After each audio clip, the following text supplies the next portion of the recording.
نحمده ونصلي ونسلم على رسوله الكريم اما بعد اعوذ بالله من الشيطان الرجيم بسم الله الرحمن الرحيم عن عائشة قالت قال رسول الله صلى الله عليه وسلم لا تقبل صلاة حائض الا بخمار رواه ابو داود والترمذي وعن ام سلمة انها سالت رسول الله صلى الله عليه وسلم وتصلي المرأة في درين وخمار ليس لها إزار قال إذا كان الدرع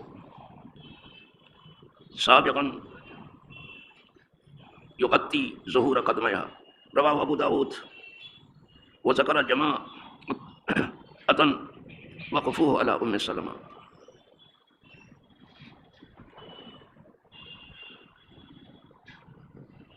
باب الصدر سے آج بھی میں نے دو یہ حدیثیں پڑھی ہیں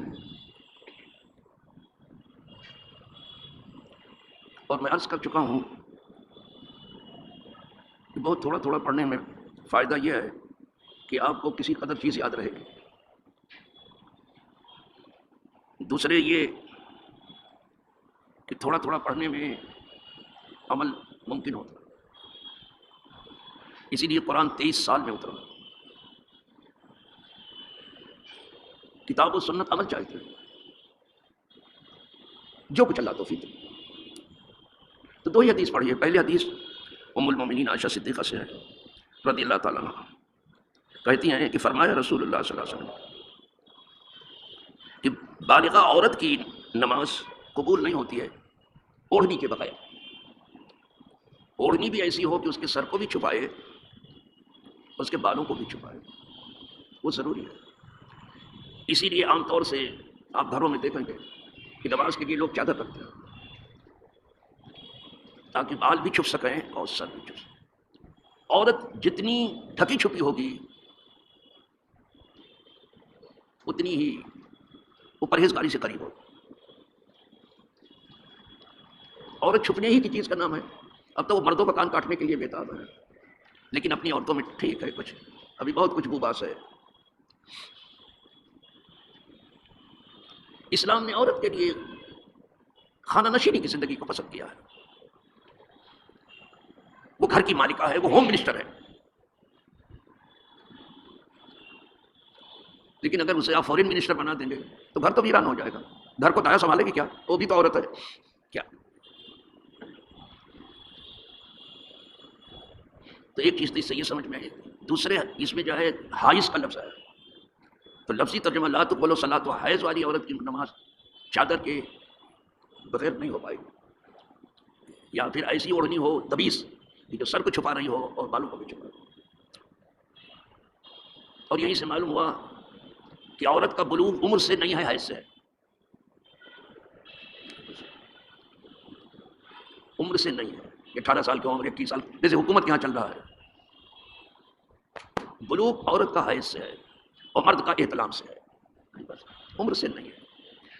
جو گرم ممالک ہیں وہاں بلوغ قدرے جلدی ہے تھوڑا اور جو ٹھنڈے ممالک ہیں وہاں بلوغ قدرے دیر سے ہے.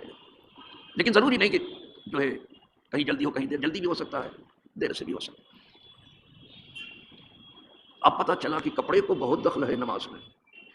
ایک دوپٹہ اگر دبیس نہ ہو تو عورت کی نماز ہی نہیں ہوگی. اس کے سر کو بھی چھپانے والا بال کچھ. کہیں کہیں تو حضور نے فرمایا کہ مرد کی نماز مسجد میں بہتر ہے اور عورت کی نماز گھر میں بہتر ہے. نماز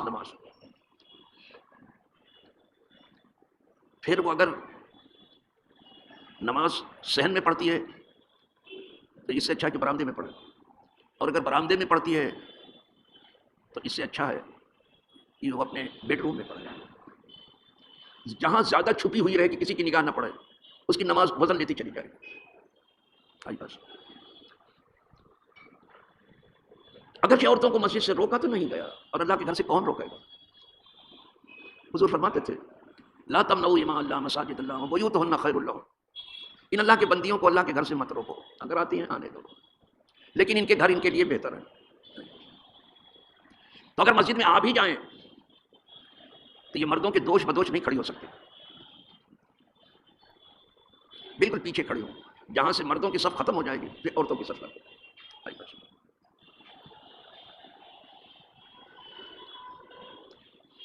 پھر جو عورت سب سے پیچھے کھڑی ہوئی اس کی نماز سب سے زیادہ پاورفل ہے، اور جو مرد جماعت میں پہلی صف میں کھڑا ہوا اس کی نماز زیادہ درجہ رکھے۔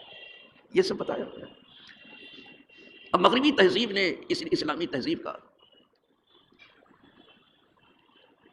خاتمہ کرنے کے لیے خدا جانے کیا کیا جتن کیے ہیں۔ یہ بندوبست اس نے کہاں سے کیا ہے؟ اسکول اور کالج اور یونیورسٹی سے۔ وہیں سے وہ ایسا لباس پہننے کو کہتے ہیں کہ کہنے کو وہ لباس ہے لیکن وہ لباس کی ضرورت کو نہیں پورا کرتا، ننگا پن صاف آیا ہے، یہ بگاڑ وہیں سے آتا ہے۔ اور انگلش میڈیم کی وہ دھمک ہے کہ لگتا ہے کہ جیسے ہی انگریزی زبان پڑھ کے یہ فارغ ہوں گے جنتی ہو جائیں، ایسا لگتا ہے۔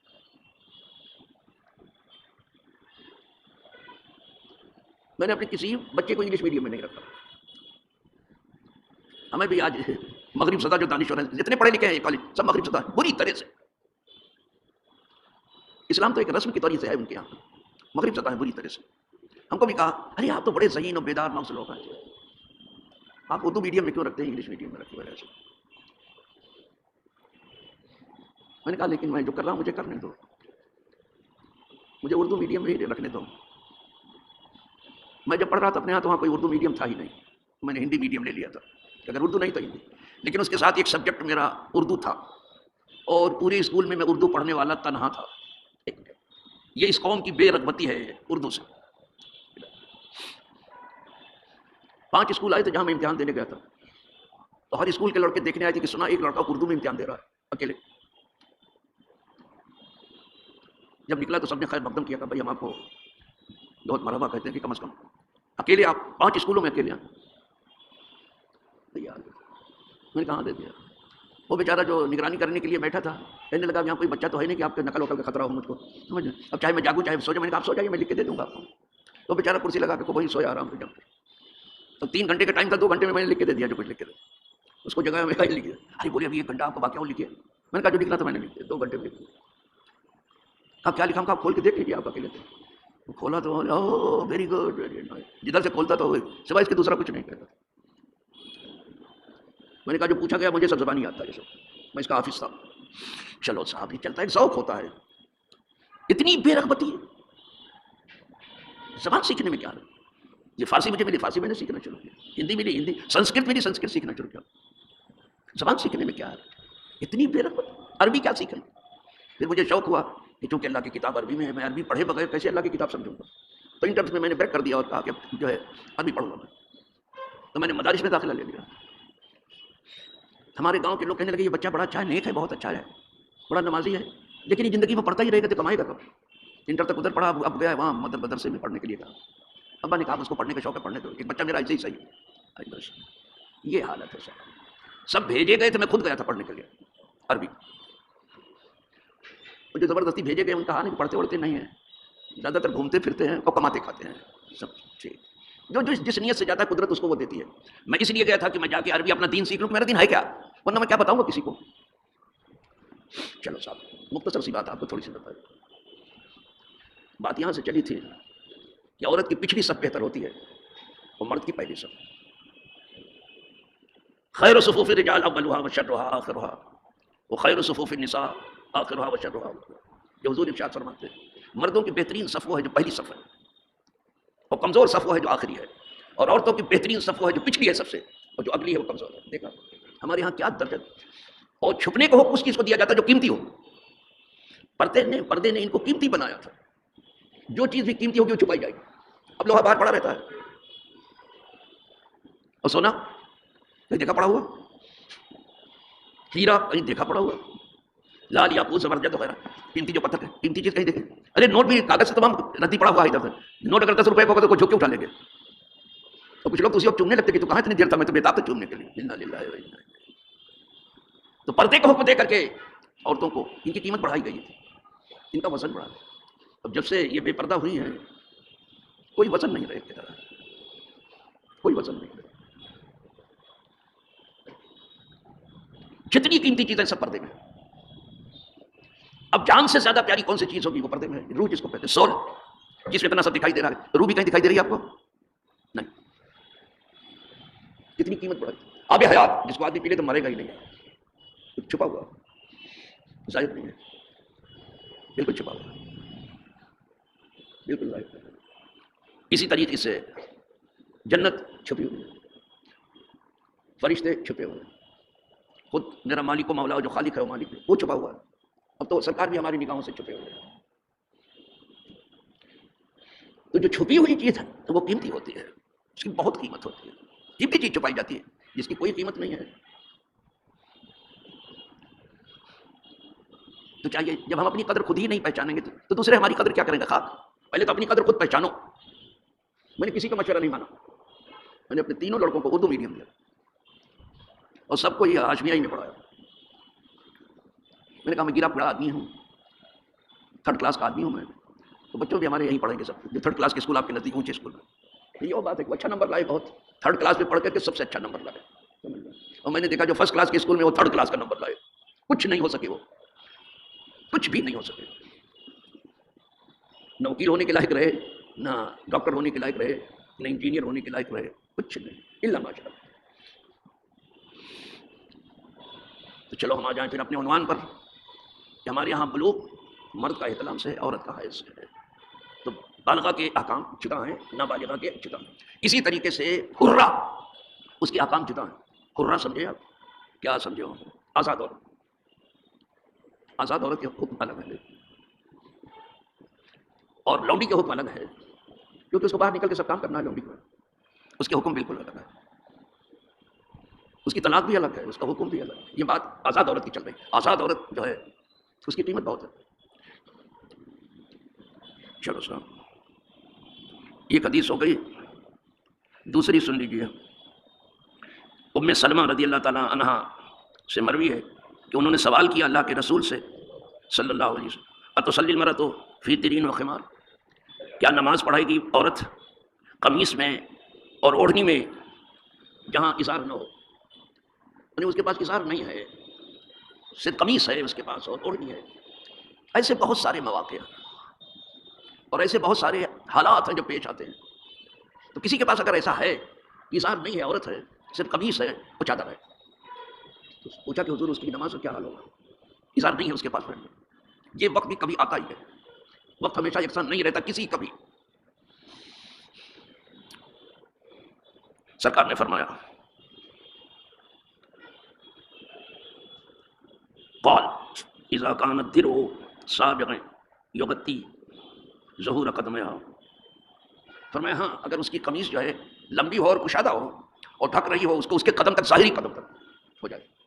اس لیے کہ مین تو صدر پوچھی ہے اور وہ قمیص اتنی لمبی ہے کہ اس کے ظاہری قدم تک پہنچ گئی ہے، یعنی پاؤں کی پشت پر. جیسے عورتیں آج وہاں میکسی وغیرہ پہنتی ہیں، عرب میں دیکھو سب ڈھکا رہتا ہے، برقع بھی ان کا سب ایسا سب ڈھکا رہتا ہے. اب تو ہاتھ میں بھی موزہ پہنے رہتی ہیں. اصل میں صدر پوشی ضروری ہے نماز میں، بتانا صرف یہ ہے. اگر کہ اظہار نہیں ہے کوئی حرج کی بات نہیں، چلو ٹھیک ہے، یہ دن بھی نہیں رہے گا، کبھی ایسا ہو تو ہو جائے گا. رواہ ابو داؤد، ابو داؤد نے اس کو روایت کیا ہے اور انہوں نے ذکر کیا ہے ایک ایسی جماعت کا کہ وقفوہ علی ام سلمہ، انہوں نے اس کو ام سلمہ پر موقوف بیان کیا ہے کہ انہوں نے خود بیان کیا ہے ام سلمہ نے. صدر پوشی ہونی چاہیے، سمجھ میں پھر نماز ہو جائے گی. تو یہاں سے پتہ چلتا ہے لباس کو کتنا دخل ہے اور سطر پوشی کا کیا درجہ ہے. الحمدللہ رب العالمین. یہ دو حدیثیں سن لی ہیں، اب دو تین رہ جاتی ہیں انشاءاللہ، دو دن میں انشاءاللہ وہ بھی ہو جائے گی، تو دوسری فصل بھی تمام ہو جائے گی. اور تیسری فصل بھی اس کی لمبی نہیں ہے، زیادہ نہیں ہے، لیکن علم ہے اس کے اندر، نئی باتیں ہیں اس کے اندر، اس لیے وہ بیان لیا ہے. آج تو اسی پہ اکتفا فرمائیے. وآخر دعوانا الحمدللہ رب العالمین.